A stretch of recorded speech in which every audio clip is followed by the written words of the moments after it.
Good afternoon. I am Vanessa Paloma Elbaz, and I'm here to participate in the April seminar at this very important date for the legation, speaking about this concept of controlling Jewish voices during World War II Tangier. In the midsummer of 1940, at the same moment that German forces entered into Paris on June 14th, Spanish military forces entered Tangier, saying they were doing so in order to avoid an imminent Italian invasion. The implication was that this occupation was necessary to maintain the tranquility of the city and its neutrality during the war. However, Franco's government was jumping on the occasion to annex Tangier into the Spanish protectorate, at least in part. Tangier had been until then an international zone, which had been established in 1924 and was to last until Moroccan independence in 1956. The Jewish community of Tangier had been established as such under the Dahir from 1918 and had a board which met regularly to discuss general communal issues such as education, kosher meat, cemeteries, and charity to the copious poor population. When exceptional issues arose, such as an international visitor or a crisis in a neighboring community, it would be discussed. Luckily for the modern scholar, these conversations are all meticulously notated in large ledger books. By the late 1930s, the basic themes expanded to include the issues the community was dealing with regard to the large influx of Jewish European refugees that were flocking to the city. So we have Jews from the Jewish community that had these kinds of protectorate consulate documents, such as this one given by the Legation, which is why I wanted to show it today, to Moïse Elias Mouyal, who was an American protege. And because of this, there was a certain group of Jews that could move in a quasi-free way even during this time. We have this other case as well of this couple, Lord and Lady Gascoigne, who were instrumental in aiding the Hungarian Jewish community. And here we actually see this fabulous document that shows how the Hungarian colony in Tangier was really grateful and thankful to the help that she had done, actually, really mostly, in helping communication with their families towards the end and after the war. When the Spanish troops invaded Tangier 3 days later, an entry recorded the following. The president tells us that because of the entry on the 14th of June of the Spanish forces into Tangier, and after pertinent consultations, he disposed a commission formed by Mr. Benasayac, Ben Elbaz, Laredo, who would visit it on the 16th, His Excellence, Mr. Minister of Spain in Tangier, with object to present him the president's deferential respect and gratitude, and express the satisfaction of our community for the arrival of forces destined to ensure the order of this city. The president says that this commission was well received by the Spanish minister and by Mr. Yuste, the chief of the Spanish forces. They were received with kindness and cordiality, ensuring once more and manifestly the excellent disposition and relations that exist between our community and the authorities and the Spanish colony. Even though we have a written confirmation of allegiance to and from the Spanish with Tangier's Jews, multiple entries from the minutes of the meetings recorded in the Tangier Jewish Community Junta ledgers attest to the diminishing perimeter of allowed Jewish sounds and expression. Two contrasting examples of controlling Jewish voices in 1940 and 1942 exist. In the first example, only 2 weeks after the entry relating to the positive relationship with the Spanish, we hear that congregations were urgently urged to softly pray the traditional prayers intoned within synagogues throughout the city. On Sunday, June 30th of 1940, By petition of Don Abraham Jacob Laredo, it is decided to send a flyer to the synagogues begging the Parnasim, the leaders, that they should inform all our co-religionaries that the prayers should not be done in a loud voice. This initial hint at the immediate reaction of diminishing expressive space for sacred Jewish sounds presents a dramatic, albeit seemingly muted, wartime reaction. Its drama is in stark contrast to the usual generic acoustic appropriation of certain parts of the city during sacred moments by Tangier's Jews. Just as Fadwal Gindi's writings from 2008 describe the conversion of the physical spaces of the neighborhood for Muslims performing the adhan and these habituated modes of sounding and listening, the rupture of these acoustic punctuations of sacred Jewish sounds seeping out of synagogue walls and windows onto the streets of the Medina most certainly created a radical silencing to acoustic Jewish presence. The silencing was performed from the non-locals who would not know the secret knowledge of the location of small synagogues, which were hidden behind unmarked walls. The rupture of the habitus of sound, read in an Aristotelian form of habitus in which repetition of moral or practical crafts, which create a permanent marker on the character, also shows that this rupture of listened sacred Jewish sound would change the city's own expression of its usual social structure. Franco's friendliness with Hitler was a source of confusion and anxiety for the Jewish community, and it's further demonstrated 1 week later by a written reiteration of voice closeness with the authorities. Don Mesud Ben Asayag informed about the kindness and cordiality with which the commission, which was in charge of visiting Coronel Yuste on July the 3rd, was met. Reiterates the excellent dispositions and close relations that exist with our board and the promises made to collaborate and help us with all that they are able to do. They confirmed once more their friendliness with our colony. However, a month and a half later, another entry exhorts lowering the volume of communal prayers. August 25, 1940, Don Abraham Yonan Laredo suggests to call to attention temples, Medos de Estudio, Benatar, and Suiri about the convenience in carrying out the prayers in a low voice. These three synagogues were located in areas with heavy foot traffic within Tangier's Medina, where military, spies, and diplomats from warring sides would walk by on a daily basis. It was evident to Jewish community leadership that the convenience in passing unnoticed by these foreign elements was a mere understatement. The sonic reaction of Tangier's Jewish leadership was to urge for the constriction of the territoriality of their sacred sung voices. This immediate positioning of a Jewish acoustic public silencing, while reiterating a voiced allegiance with the military leadership, demonstrates the tension within their ranks. The last example in this series are from September, approaching the high holiday season. September 15, 1940, letter of Ashkenazi co-religionaries asking for a Torah scroll and other utensils for their temple in order to celebrate the upcoming holidays. We use this occasion to call the attention to Monsieur Sagis, in charge of refugees, so that he ensures that the prayers be done in a soft voice.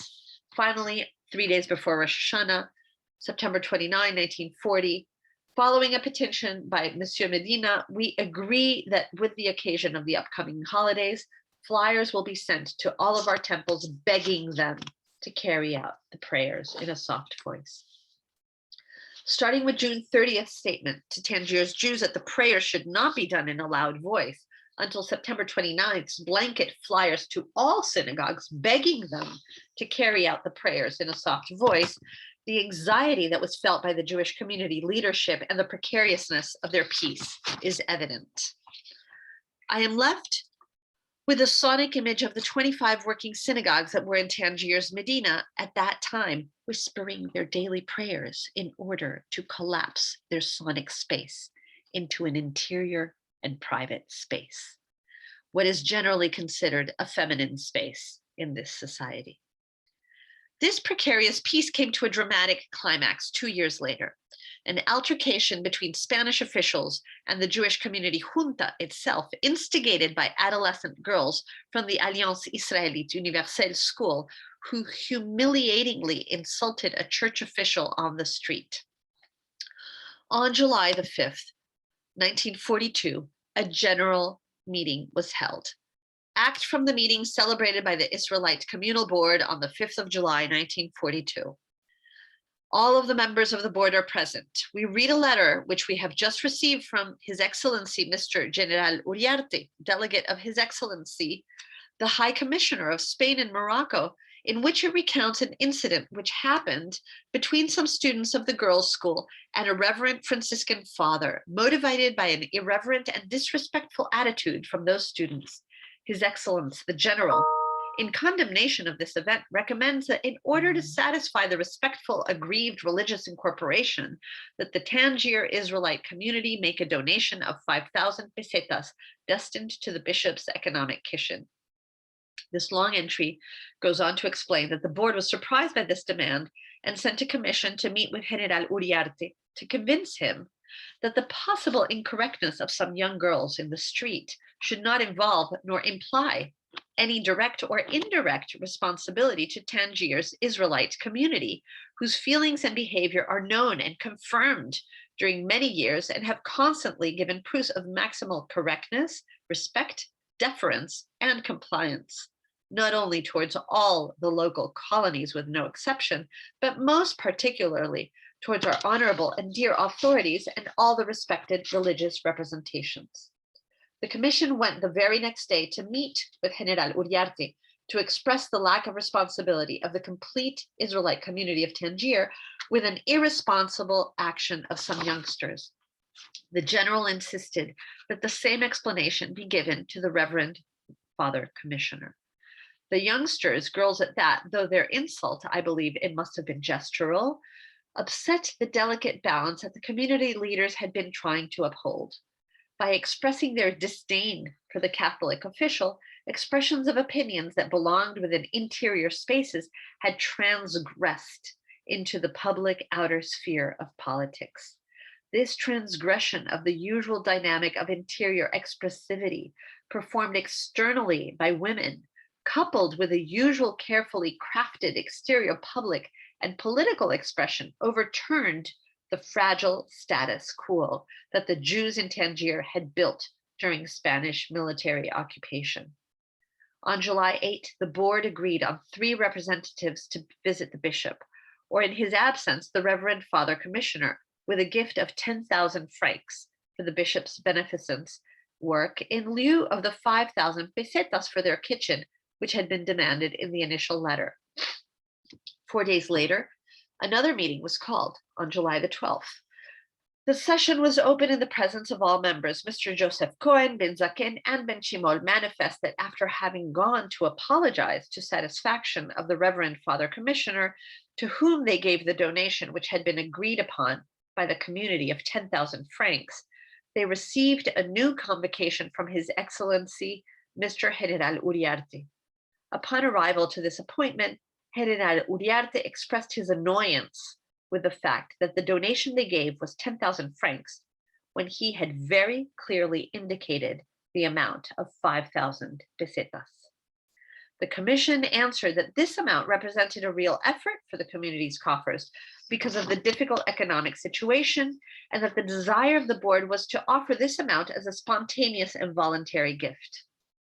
With this motive, they had adjusted the amount to the reduced possibilities of the communal treasury, adding that they had not considered that it would be convenient, as per the suggestion of the general, to raise funds directly from the colony, because this would require explanations and clarifications which could give rise to convoluted explanations. However, to respect the desire that was insistently expressed by Mr. General, they promised to give him complete satisfaction, complementing the donation given to the bishopship until the amount he had provided. 1 week later, not only had they given Bishop Gallipoli 5,000 pesetas for his communal kitchen, but the daughter of the Baha of Tangier was to be married. And in the minutes of the meeting held on July the 19th, the board decided to offer the Baha a gift of 20,000 francs for his daughter to buy whatever gift she should like to buy for herself, as well as a second sum of 20,000 francs to give for charity to needy Muslims throughout the city in celebration of the happy occasion of her wedding.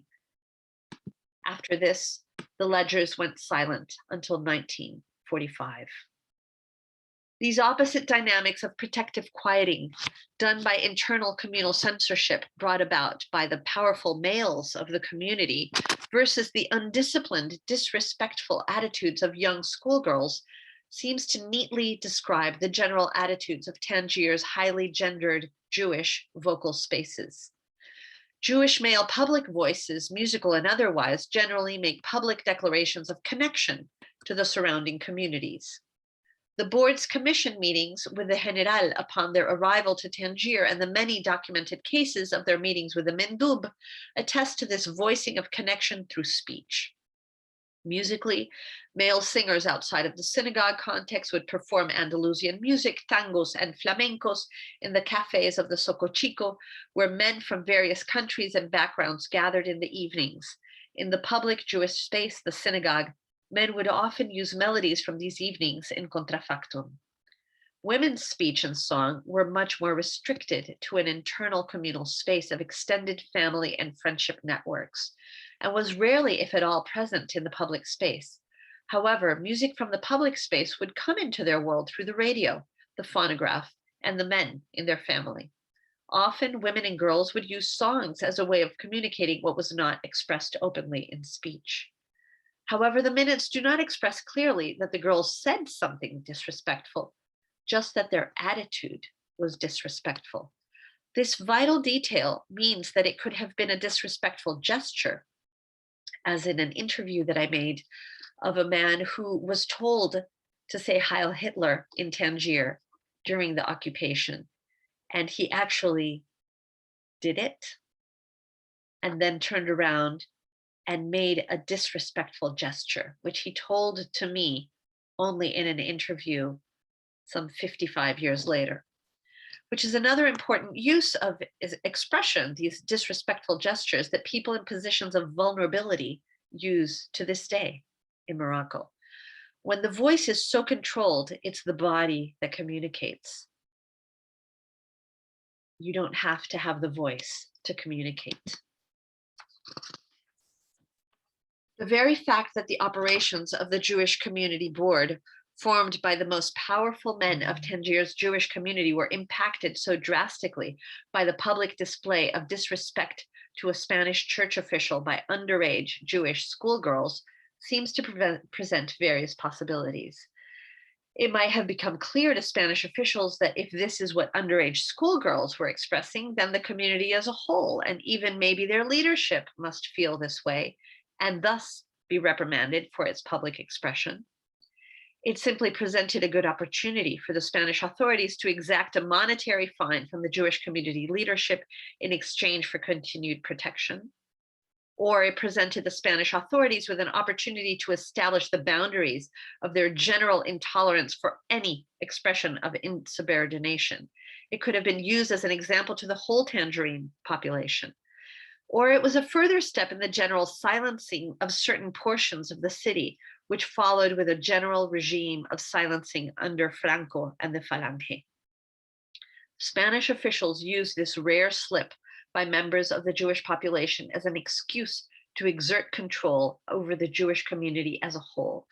The girls' lack of internal censorship gave rise to a coercive, external, violent suppression of male Jewish official voices done from an unyielding top-down approach, culminating with the folding of the communal junta and their documented meetings. The opposite approaches of expression and suppression of both male and female sung and spoken voices within this Tangerine Jewish community at the height of war tensions and the harsh reaction from the Spanish protectorate officials demonstrates the coercive measures surrounding public and private spaces of sound. Thank you.